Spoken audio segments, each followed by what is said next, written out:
Presiden RI Prabowo Subianto menegaskan komitmen pemerintah untuk mendukung penuh persiapan tim nasional atau Timnas Indonesia menuju kualifikasi Piala Dunia 2030. Kepala Badan Komunikasi Pemerintah atau Bakom RI, Muhammad Kodari menjelaskan, dukungan yang diberikan mencakup program pengembangan yang disusun oleh Persatuan Sepak Bola Seluruh Indonesia, PSSI, mulai dari pembinaan pemain hingga penguatan ekosistem sepak bola nasional. Dia menyebut pemerintah berupaya memastikan seluruh aspek pendukung pengembangan timnas dapat berjalan secara terpadu dan berkelanjutan. Presiden menegaskan komitmen pemerintah untuk memberikan dukungan penuh terhadap program-program pengembangan timnas yang disusun PSSI, ujar Kodari dalam konferensi pers dikutip Selasa, 23 Juni 2026. Kata Kodari, pemerintah ingin memastikan seluruh aspek pendukung, mulai dari pembinaan pemain, penguatan kompetisi, hingga dukungan kelembagaan, dapat berjalan selaras guna meningkatkan daya saing timnas Indonesia secara berkelanjutan. Dia menekankan kolaborasi yang erat antara pemerintah, federasi sepak bola, dan jajaran pelatih menjadi faktor penting dalam mewujudkan target yang telah ditetapkan. Sinergi antara pemerintah, federasi, dan jajaran pelatih menjadi modal penting untuk mengubah optimisme menjadi capaian nyata melalui kerja keras, persiapan matang, dan target yang terukur, ujarnya. Kodari menjelaskan, pertemuan Presiden Prabowo dengan Menteri Pemuda dan Olahraga Menpora Erick Thohir, serta pelatih Timnas Indonesia, merupakan bagian dari langkah awal dalam mempersiapkan skuad Garuda menghadapi kualifikasi Piala Dunia 2030. Bukan cuma sepak bola, Kodari menyebut pemerintah juga tengah menyiapkan berbagai strategi jangka panjang untuk mendorong kemajuan olahraga nasional secara menyeluruh. Tidak hanya dalam sepak bola, pemerintah juga tengah menyiapkan sejumlah strategi jangka panjang untuk kemajuan olahraga nasional lainnya, katanya. Salah satunya dengan menyiapkan sejumlah program unggulan yang dirancang untuk memperkuat ekosistem pembinaan atlet secara berkelanjutan, seperti pembangunan akademi olahraga yang akan menjadi pusat pembinaan talenta muda dari berbagai cabang olahraga. Melalui akademi tersebut, proses pencarian, pembinaan, dan pengembangan atlet diharapkan dapat dilakukan secara lebih terstruktur sejak usia dini, sehingga mampu menghasilkan atlet-atlet berprestasi di masa depan. Selain itu, pemerintah juga menyiapkan program pemusatan latihan nasional, Pelatnas, jangka panjang yang didukung oleh skema pendanaan multi-years. Program serupa juga akan diberikan kepada atlet disabilitas sebagai bentuk komitmen pemerintah dalam menciptakan pembinaan olahraga yang inklusif. Pemerintah akan memperkuat program pembinaan mereka melalui pemberian sertifikasi kepelatihan, ungkapnya. Menurutnya, sertifikasi tersebut akan membuka peluang bagi atlet disabilitas untuk tetap berkontribusi di dunia olahraga setelah pensiun dari kompetisi. Dengan bekal pengalaman dan pengetahuan yang dimiliki, mereka dapat melanjutkan kiprahnya sebagai pelatih dan membina generasi atlet berikutnya. Pada akhirnya, membangun prestasi olahraga bukan hanya soal memenangkan pertandingan hari ini, tetapi juga menyiapkan generasi juara untuk tahun-tahun yang akan datang, pungkas Kodari. Timnas Indonesia masih bisa kedatangan beberapa pemain keturunan terbaru untuk tahun 2026 atau sekarang ini. Tim Merah Putih yang diasuh oleh John Hartman saat ini masih membutuhkan kekuatan baru dari pemain diaspora yang berpengalaman di kompetisi Eropa. Bahkan, gelombang pemain naturalisasi baru sekarang diprediksi lebih banyak yang berasal dari benua biru. Sudah pasti pemain keturunan tersebut sangat kompetitif. Misalnya, pemain keturunan Indonesia yang bermain di AZ Alkmaar sebagai gelandang, ataupun bek muda yang berlaga di Liga Spanyol. Berikut 7 nama-nama pemainnya. 1. Luke Fikri. Pemain muda yang berkompetisi di Liga Australia kasta tertinggi ini sekarang merupakan pemain andalan untuk klubnya atau MacArthur FC. Ia bergabung sejak September 2025. Luke Fikri sendiri mempunyai keturunan Indonesia dari pihak ibu, yang mana neneknya merupakan orang asli Medan, Sumatera Utara. 2. Mitchell Baker. Pemain 19 tahun yang berfokus di klub Colorado Rapids ini, namanya sekarang tengah dikaitkan dengan Timnas Indonesia terlebih untuk jalur naturalisasi. Bahkan digadang-gadang striker jangkung ini punya keturunan Indonesia dari ibunya, yang merupakan orang asal Semarang, Jawa Tengah. 3. Julian Oirip. Nama Julian Oirip disebut sebagai calon pemain naturalisasi untuk Timnas Indonesia. Dia adalah gelandang muda berbakat yang terikat kontrak bersama Jong AZ Alkmaar. Dia sendiri turut aktif di sosial media, bahkan seolah menebar kode untuk naturalisasi. Dia punya garis keturunan Indonesia dari kakek neneknya asli Surabaya, Jawa Timur. Jensen Silt. Nama Jensen Silt sampai sekarang disebut sebagai calon kuat untuk dinaturalisasi, lantaran dia punya garis keturunan yang bisa dibilang kuat untuk diproses alih federasi.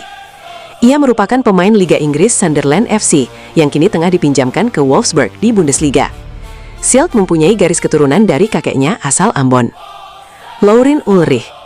Nama Laurin Ulrich merupakan pemain muda berbakat yang digadang-gadang jadi pemain naturalisasi untuk Timnas Indonesia di 2026 ini. Pasalnya, Laurin itu memiliki garis keturunan Indonesia dari kakeknya asal Surabaya, Jawa Timur. Saat ini Laurin aktif sebagai gelandang di klub FC Magdeburg. Daijiro Chirino. Nama Daijiro Chirino juga dianggap sebagai salah satu kandidat calon naturalisasi. Pasalnya, pemain klub Almeria dari Liga Spanyol ini punya status keturunan jelas. Seperti misalnya, Chirino atau bek muda berusia 24 tahun ini punya keturunan Indonesia dari kakek neneknya asal Maluku, masing-masing dari Saparua dan Ihamahu. Dean Zandbergen. Nama pemain penyerang dari klub VVV Venlo ini merupakan salah satu kandidat calon naturalisasi paling kuat sejak musim lalu. Ketertarikan Dean Zandbergen dengan timnas Indonesia itu sudah dari zaman pelatih Shin Tae-yong hingga Patrick Kluivert juga. Sampai sekarang naturalisasi Dean masih belum kunjung dilakukan. Katanya ada kendala seperti paspor gate atau simpelnya kesalahan paspor seperti dui kewarganegaraan. Jadi itu dia daftar 7 pemain naturalisasi baru timnas Indonesia yang mana semuanya mempunyai persamaan keturunan Indonesia yang jelas, sehingga bisa dikatakan layak untuk dinaturalisasi. Akan tetapi ada beberapa yang memiliki masalah paspor bersifat administratif dan bisa diselesaikan tergantung waktunya. Presiden Prabowo Subianto menegaskan komitmen pemerintah untuk memberikan dukungan penuh terhadap persiapan tim nasional, Timnas, Indonesia menuju kualifikasi Piala Dunia 2030. Dukungan tersebut mencakup berbagai program pengembangan yang disusun oleh Persatuan Sepak Bola Seluruh Indonesia, PSSI, mulai dari pembinaan pemain hingga penguatan ekosistem sepak bola nasional. Kepala Badan Komunikasi Pemerintah Republik Indonesia, Bakom RI, Muhammad Kodari, mengatakan, pemerintah berupaya memastikan seluruh aspek pendukung pengembangan timnas dapat berjalan secara terpadu dan berkelanjutan. Kabar mengejutkan datang dari dunia sepak bola Indonesia. 3 pemain keturunan, David da Silva, Jairo Riedwald, dan Pascal Struijk, dikabarkan resmi mendapat panggilan dari Presiden RI, Prabowo Subianto. Kabar ini langsung membuat publik dan pecinta timnas Indonesia heboh. Banyak yang menduga pertemuan tersebut berkaitan dengan upaya memperkuat timnas Indonesia menuju ajang-ajang internasional mendatang. Kehadiran nama-nama besar seperti Jairo Riedwald dan Pascal Struijk tentu menjadi sorotan karena keduanya telah lama dikaitkan dengan proyek besar sepak bola Indonesia. Jika benar bergabung dengan skuad Garuda, kehadiran para pemain tersebut diyakini akan membuat kekuatan timnas Indonesia semakin menakutkan di level Asia. Publik pun menantikan pengumuman resmi mengenai hasil pertemuan tersebut. Media sosial langsung dipenuhi berbagai reaksi. Banyak supporter yang mengaku tak sabar melihat kombinasi para pemain keturunan dengan bintang-bintang timnas Indonesia saat ini. Kabar menggembirakan datang untuk para pendukung timnas Indonesia. 3 pemain, yakni David da Silva, Jairo Riedwald, dan Pascal Struijk, dikabarkan siap memperkuat skuad Garuda pada ajang Piala AFF mendatang. Kehadiran mereka diyakini akan menambah kualitas dan kedalaman tim asuhan pelatih John Herdman. Jairo Riedwald yang memiliki pengalaman bermain di kompetisi Eropa disebut siap memberikan kekuatan tambahan di lini tengah, sementara Pascal Struijk berpotensi menjadi tembok kokoh di jantung pertahanan. Di lini depan, ketajaman David da Silva di Liga Indonesia diharapkan mampu menjadi senjata mematikan bagi timnas Indonesia. Dengan tambahan 3 pemain tersebut, banyak supporter optimistis Indonesia bisa tampil lebih kompetitif dan menjadi salah satu kandidat kuat juara Piala AFF. Kombinasi pemain diaspora dan pemain lokal dinilai akan membuat skuad Garuda semakin ditakuti lawan-lawannya di Asia Tenggara. Media dan fans Vietnam mulai ramai membahas kekuatan baru timnas Indonesia jelang Piala AFF. Kehadiran 3 pemain, yaitu David da Silva, Jairo Riedwald, dan Pascal Struijk, disebut membuat skuad Garuda semakin menakutkan di Asia Tenggara. Sejumlah media Vietnam menyoroti peningkatan kualitas timnas Indonesia yang kini diperkuat pemain-pemain berpengalaman dari Eropa dan Liga Indonesia. Mereka menilai kombinasi tersebut bisa mengubah peta kekuatan di kawasan ASEAN. Bahkan dalam beberapa pemberitaan, Vietnam disebut mulai lebih waspada menghadapi Indonesia karena skuad Garuda dinilai jauh lebih solid dibanding sebelumnya, terutama di lini tengah dan pertahanan yang diperkuat pemain diaspora. Di media sosial, fans Vietnam juga terlihat memberikan reaksi beragam. Ada yang mengakui kekuatan Indonesia meningkat pesat, namun ada juga yang tetap yakin Vietnam masih bisa bersaing di level tertinggi ASEAN. Sementara itu, di Indonesia sendiri, kabar kehadiran 3 pemain tersebut langsung disambut antusias oleh supporter. Banyak yang berharap kombinasi pemain lokal dan diaspora bisa membawa Indonesia meraih gelar juara Piala AFF. Menjelang agenda internasional dan turnamen kawasan, timnas Indonesia kembali menjadi sorotan. Skuad Garuda disebut-sebut dalam kondisi terbaik dan siap tampil agresif menghadapi lawan-lawan di Asia Tenggara, termasuk Kambodia dan Vietnam. Performa meningkat dari pemain muda hingga kombinasi pemain berpengalaman membuat Indonesia dinilai semakin solid di semua lini. Beberapa pengamat menyebut, kekuatan baru ini bisa membuat Indonesia tampil lebih dominan di laga-laga penting. Media olahraga di kawasan ASEAN juga ikut menyoroti perkembangan ini. Vietnam disebut mulai meningkatkan kewaspadaan terhadap kekuatan Indonesia yang kini semakin dalam secara kualitas dan variasi taktik. Sementara Kamboja diprediksi akan menghadapi tekanan besar jika harus berhadapan dengan skuad Garuda yang sedang dalam momentum positif. Di sisi lain, fans Indonesia semakin percaya diri. Banyak yang menilai bahwa jika performa konsisten, timnas Indonesia bisa menjadi salah satu tim paling menakutkan di Asia Tenggara. Meski begitu, pelatih tetap mengingatkan bahwa semua pertandingan harus dijalani dengan fokus penuh, karena setiap lawan di level internasional tidak bisa dianggap remeh. Menteri Pemuda dan Olahraga, Menpora, Erick Thohir, mengungkapkan Presiden Prabowo Subianto mendukung upaya Indonesia untuk menjadi tuan rumah ajang FIFA ASEAN yang dijadwalkan berlangsung pada September-Oktober 2026. Dukungan tersebut disampaikan Presiden saat menerima Erick bersama pelatih timnas Indonesia John Hartman di Padepokan Garuda Yaksa, Hambalang, Bogor, Jumat 19 Juni 2026. Erick mengatakan dirinya telah melaporkan kepada Presiden mengenai perkembangan komunikasi dengan FIFA terkait peluang Indonesia menjadi penyelenggara turnamen tersebut. Untuk sepak bola sendiri, saya tadi laporkan bahwa sudah ada respons positif dari FIFA mengenai Indonesia menjadi salah satu tuan rumah untuk FIFA ASEAN di bulan September-Oktober tahun ini, ujar Erick kepada wartawan. Menurut Erick, Presiden langsung memberikan dukungan penuh terhadap pencalonan Indonesia. Bahkan, kepala negara disebut siap menerbitkan surat dukungan resmi guna memperkuat posisi Indonesia dalam proses seleksi tuan rumah yang dilakukan FIFA. Bapak Presiden mendukung. Bapak Presiden akan menyiapkan surat supaya nanti kita bisa dipilih oleh FIFA untuk menjadi tuan rumah, katanya. Meski demikian, Erick menegaskan proses penetapan tuan rumah masih menunggu keputusan resmi dari FIFA. Pemerintah berharap Indonesia dapat memperoleh kepercayaan untuk menggelar ajang tersebut, mengingat pengalaman menyelenggarakan berbagai turnamen sepak bola internasional dalam beberapa tahun terakhir. Kita tunggu nanti. Mudah-mudahan dalam beberapa minggu ke depan, kalau memang FIFA sudah memastikan siapa tuan rumahnya. Presiden menegaskan komitmen pemerintah untuk memberikan dukungan penuh terhadap program-program pengembangan timnas yang disusun PSSI, ujar Kodari dalam konferensi pers di Jakarta, Senin 22 Juni 2026. Menurut dia, pemerintah ingin memastikan seluruh aspek pendukung, mulai dari pembinaan pemain, penguatan kompetisi, hingga dukungan kelembagaan, dapat berjalan selaras guna meningkatkan daya saing timnas Indonesia secara berkelanjutan. Kodari menekankan bahwa kolaborasi yang erat antara pemerintah, Federasi Sepak Bola, dan jajaran pelatih menjadi faktor penting dalam mewujudkan target yang telah ditetapkan. Sinergi antara pemerintah, federasi, dan jajaran pelatih menjadi modal penting untuk mengubah optimisme menjadi capaian nyata melalui kerja keras, persiapan matang, dan target yang terukur, ujarnya. Dia menjelaskan pertemuan Presiden Prabowo dengan Menteri Pemuda dan Olahraga, Menpora, Erick Thohir, serta pelatih timnas Indonesia merupakan bagian dari langkah awal dalam mempersiapkan skuad Garuda menghadapi kualifikasi Piala Dunia 2030, pembinaan jangka panjang hingga dukungan atlet disabilitas. Namun, perhatian pemerintah terhadap pengembangan olahraga tidak hanya berfokus pada sepak bola. Kodari menyebut pemerintah juga tengah menyiapkan berbagai strategi jangka panjang untuk mendorong kemajuan olahraga nasional secara menyeluruh. Tidak hanya dalam sepak bola, pemerintah juga tengah menyiapkan sejumlah strategi jangka panjang untuk kemajuan olahraga nasional lainnya, katanya. Sebagai bagian dari upaya tersebut, Kodari menyatakan pemerintah telah menyiapkan sejumlah program unggulan yang dirancang untuk memperkuat ekosistem pembinaan atlet secara berkelanjutan. Salah satunya adalah pembangunan Akademi Olahraga, yang akan menjadi pusat pembinaan talenta muda dari berbagai cabang olahraga. Melalui akademi tersebut, proses pencarian, pembinaan, dan pengembangan atlet diharapkan dapat dilakukan secara lebih terstruktur sejak usia dini, sehingga mampu menghasilkan atlet-atlet berprestasi di masa depan.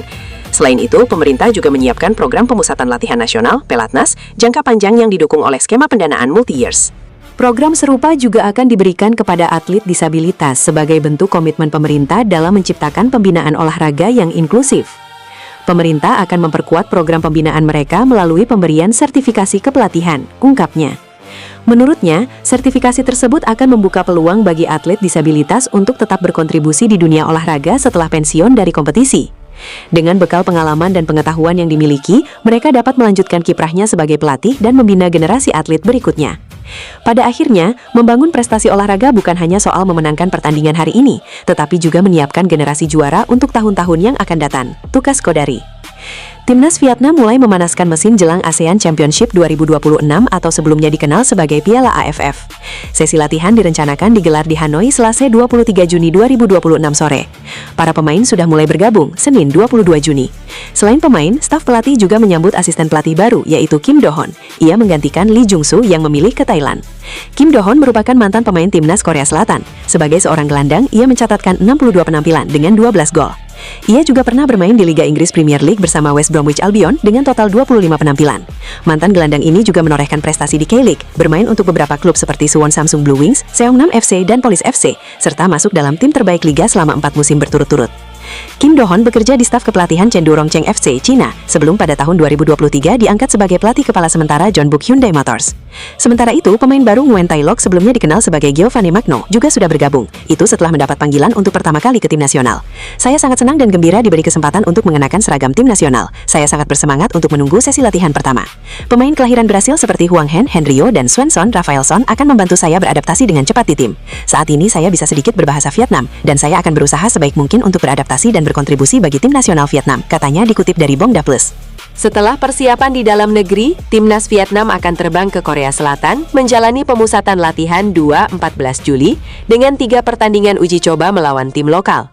Persiapan timnas Vietnam juga akan diisi uji coba melawan salah satu kontestan ASEAN Championship 2026, yaitu Myanmar. Pertandingan dijadwalkan digelar 18 Juli atau 6 hari sebelum bergulirnya ASEAN Championship.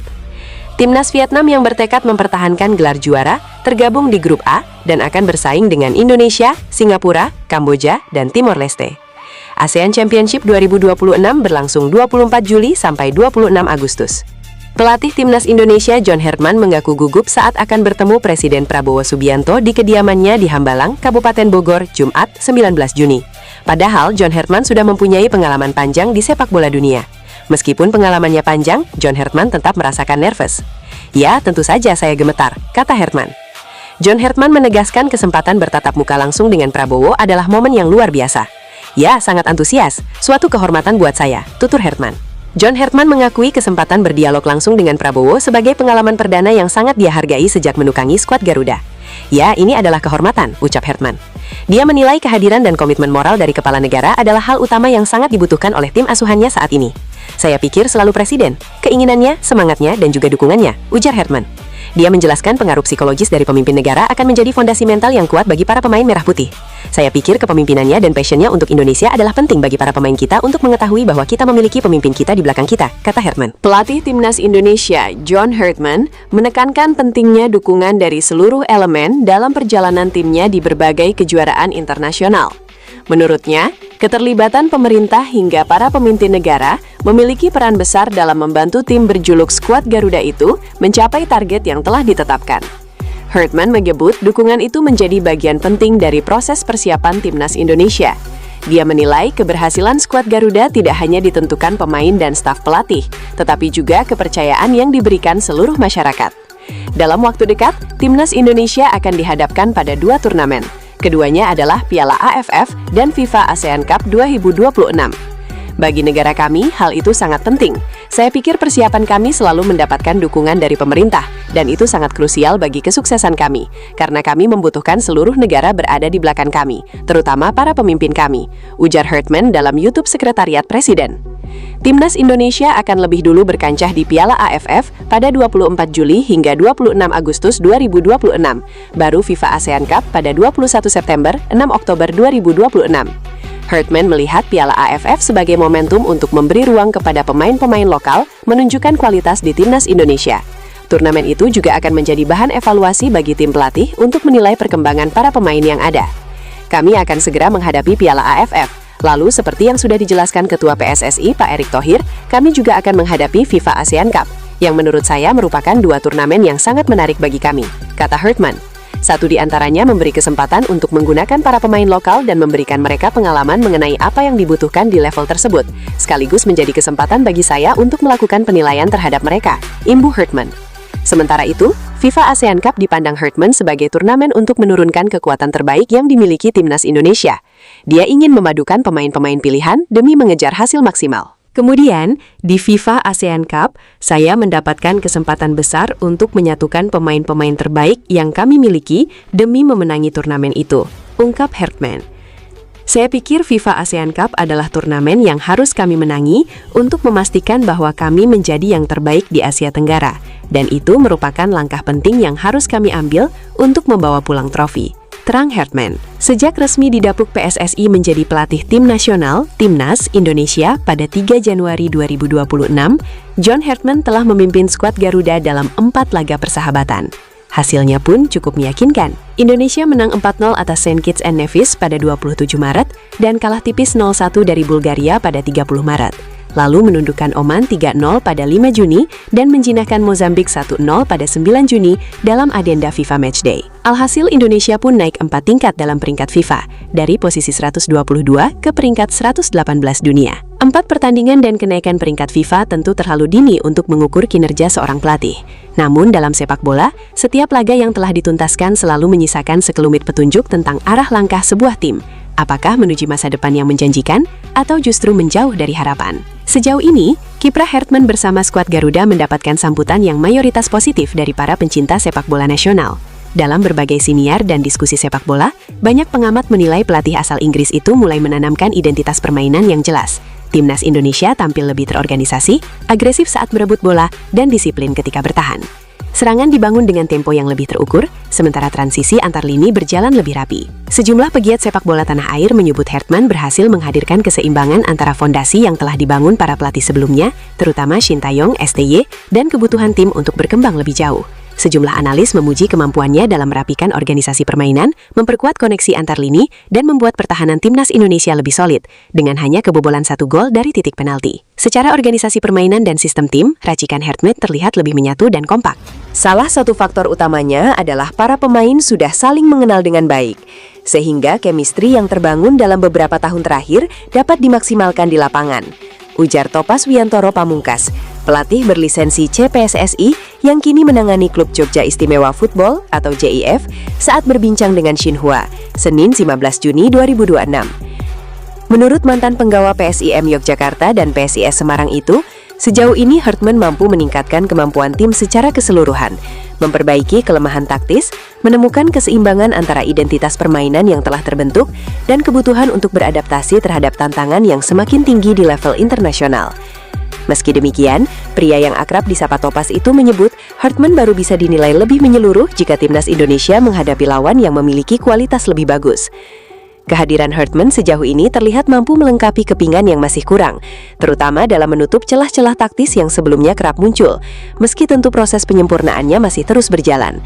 Saya ingin melihat Indonesia menghadapi lawan yang kelasnya sedikit jauh di atas kita, kata pencetak gol terbanyak AFF Futsal Championship 2008 itu. PSSI mendapuk Hartman sebagai juru taktik timnas Indonesia dengan sejumlah pertimbangan. Pria 50 tahun itu telah menunjukkan reputasi hebatnya di panggung sepak bola internasional berkat kiprah gemilang bersama Kanada. Di bawah arahannya, negara Amerika Utara itu berhasil menembus putaran final Piala Dunia 2022, mengakhiri penantian panjang selama lebih dari 3 dekade untuk kembali tampil di panggung sepak bola paling prestisius di dunia. Kini, dengan pengalaman yang ditempa di level tertinggi dan reputasi yang telah teruji, Hartman memikul tanggung jawab yang jauh lebih besar di tanah air. Dia dipercaya menahkodai skuad Garuda untuk mewujudkan impian yang selama ini tampak jauh di cakrawala, yaitu tampil di putaran final Piala Dunia 2030. Hartman menyepakati komitmen berupa kontrak berdurasi 2 tahun hingga 2028 dengan opsi perpanjangan hingga 2030. Rentang waktu itu memberinya ruang untuk membangun tim dari fondasi yang ditinggalkan para pelatih sebelumnya, menanamkan filosofi permainan sembari berupaya mencapai prestasi yang akan memberikan dampak kepercayaan diri yang makin tinggi bagi skuad dan supporter. Mengingat 4 pertandingan masih terlalu sedikit untuk memberikan penilaian yang utuh terhadap kinerja seorang pelatih. Panggung sesungguhnya bagi Hartman untuk unjuk reputasi kemungkinan akan hadir dalam 2 turnamen penting, yaitu AFF Championship 2026 yang berlangsung pada 24 Juli 26 Agustus 2026 serta Piala Asia 2027 di Arab Saudi pada 7 Januari hingga 5 Februari 2027. Kedua ajang tersebut akan menjadi tolok ukur yang lebih relevan untuk menilai sejauh mana ide, filosofi, dan proyek jangka panjang yang dibawanya mampu diterjemahkan ke dalam prestasi. Di saat yang sama, hasil yang diraih timnas Indonesia dalam 2 kompetisi tersebut juga berpotensi menjadi bahan pertimbangan utama bagi PSSI dalam mengevaluasi dan menentukan masa depan kontrak Hartman. Bagi publik sepak bola nasional, turnamen-turnamen itu akan menyediakan sampel yang lebih memadai untuk menilai secara lebih objektif apakah Hartman benar-benar sosok yang bakal mampu membawa skuad Garuda melangkah ke level yang lebih tinggi. Ketika ditunjuk menukangi timnas Indonesia, Hartman tidak memulai pekerjaannya dari titik nol. Dia mewarisi skuad dengan kualitas individu yang menjanjikan, termasuk sejumlah pemain yang berkiprah di kompetisi Eropa. Di antaranya ada Jay Itzes, Kelvin Verdonk, Elkan Bagat, Kevin Dix, Martin Paes, Joey Pelupesi, Justin Hubner, hingga Ole Romani. Fondasi inilah yang menjadi modal awal bagi Hartman dalam menyusun proyek jangka panjang bersama skuad Garuda. Namun, target utama yang dibebankan kepadanya bukan sekedar meraih hasil dalam waktu dekat. Ambisi besar Indonesia untuk lolos ke putaran final Piala Dunia 2030 menuntut pembangunan tim yang berkelanjutan. Hartman memahami bahwa perjalanan menuju panggung sepak bola terbesar dunia tidak bisa hanya mengandalkan para pemain yang tersedia saat ini. Dalam pandangannya, tim nasional harus menjadi rumah bagi berbagai generasi. Pemain senior dibutuhkan sebagai pemimpin di lapangan dan penjaga kultur tim, pemain yang berada pada usia matang menjadi tulang punggung performa, sementara talenta muda harus terus dipersiapkan agar estafet kualitas tidak terputus. Komitmen terhadap regenerasi mulai terlihat dari keberaniannya memberi ruang kepada pemain-pemain muda. Nama seperti Doni Tripamungkas yang berusia 21 tahun dan Matthew Baker yang baru. Dalam berbagai kesempatan, Hartman menegaskan bahwa masa depan timnas Indonesia tidak boleh bergantung pada satu generasi saja. Dia ingin menciptakan jalur pengembangan yang memungkinkan pemain muda memperoleh pengalaman internasional sejak dini, berkembang secara berkelanjutan, dan pada waktunya menjadi tulang punggung skuad Garuda. Pendekatan tersebut sejalan dengan prinsip umum dalam kepelatihan modern. Setiap pelatih biasanya memiliki peta jalan jangka pendek, menengah, dan panjang. Karena itu, bukan hal yang mengejutkan apabila dalam beberapa tahun ke depan akan muncul lebih banyak wajah baru yang dipersiapkan untuk memenuhi kebutuhan setiap fase pembangunan tim.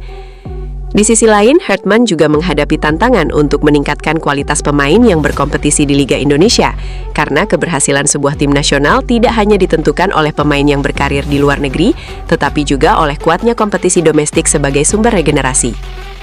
Kontrak Hartman yang berdurasi 2 tahun dapat dipandang sebagai fase evaluasi dan pembangunan fondasi. Sementara itu, opsi perpanjangan 2 tahun berikutnya berpotensi menjadi periode akselerasi menuju target yang lebih besar. Jika proyek ini berjalan sesuai rencana, timnas Indonesia kemungkinan akan terus mengalami penyegaran skuad dengan hadirnya banyak pemain baru, seiring persiapan menuju cita-cita besar tampil di Piala Dunia 2030. Dua nama baru mulai menjadi perbincangan hangat di kalangan pecinta sepak bola Indonesia. Kehadiran mereka disebut-sebut bisa menjadi senjata rahasia yang mampu mengubah wajah permainan timnas Indonesia di level internasional. Dengan kemampuan individu yang luar biasa, kecepatan, teknik, dan mental bertanding yang kuat, kedua pemain ini diyakini mampu memberikan warna baru bagi skuad Garuda. Banyak pengamat bahkan menilai mereka memiliki potensi besar untuk menjadi pembeda saat menghadapi tim-tim kuat dunia. Yang membuat situasi semakin menarik, keduanya datang di saat timnas Indonesia sedang berada dalam fase penting untuk meningkatkan daya saing di kancah Asia dan dunia.